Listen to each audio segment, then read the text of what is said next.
I failed my first attempt at trying marbled skin with Parshendi, but today I'll be showing you my process of using freehand with a brush. Near the end of the video, I'll be going through a couple of the entries of my Discord community who painted up their own marbled Parshendi for our monthly challenge. Diving right into it, I've recently converted to using a gray primer and I'm really liking it. So I primed Venli in gray.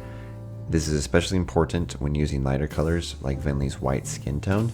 So I took reference from Brother Wise's character guide and I blocked in all of her skin areas with an off-white, her legs, her back, face, arms, etc. And I slapped it on her feet as well as her sandals. So blocked in those areas of where her skin was. It was at this point where I attempted the wet wipe method. For those of you who haven't seen this before, the idea is to let a wet wipe dry out and then pull it apart to create holes in the wipe and then wrap it around the desired surface. And then with that in place, you paint on the marbled coloring and get a nice result. My problem was I don't have an airbrush, and I discovered that that is a very crucial part of this method because trying to do it by brush resulted in nothing happening.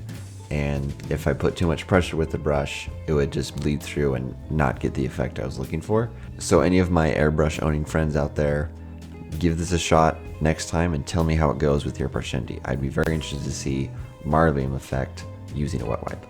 But I was already started, and so in the spur of the moment, after this failure, I decided to just wing it and did freehand marbling. Most of the minis that I've seen of Parshendi have been freehand, and so to do this, I lightly stroked on red with my brush for her marbling.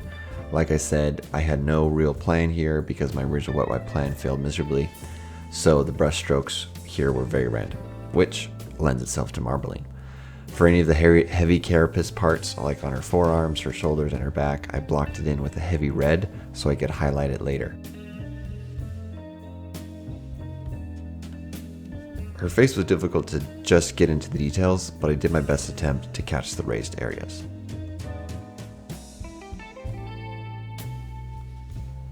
After that dried, I came in with a Nuln Oil wash.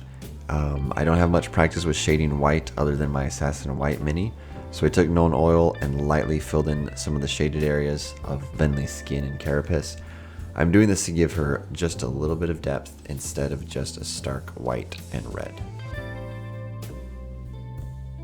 Now for that carapace, to try to get more definition on there, I added red contrast paint as a shade to soak into the recesses.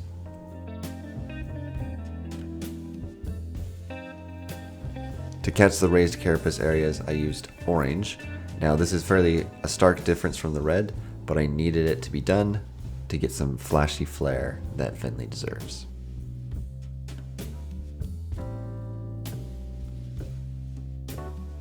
After that, I painted the rest of the mini, touched up a few parts on her skin, and I called her shelf ready.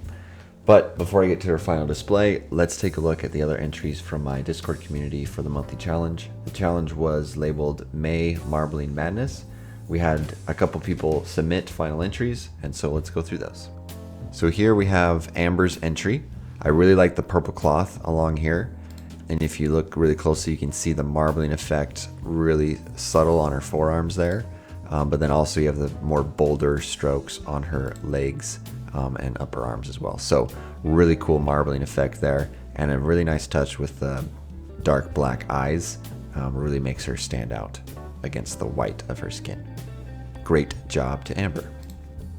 DC entered Leshwi and showed us the first attempts of using water and floating paints. This is one of the methods that I originally wanted to try. The gist of it, from what I understand, is you put water and then you put in different paints here. So this is the marbling or the colors of Leshwi's marbling, and you dip the model into it and you pull it out, and that is in effect supposed to give you some kind of marbling effect.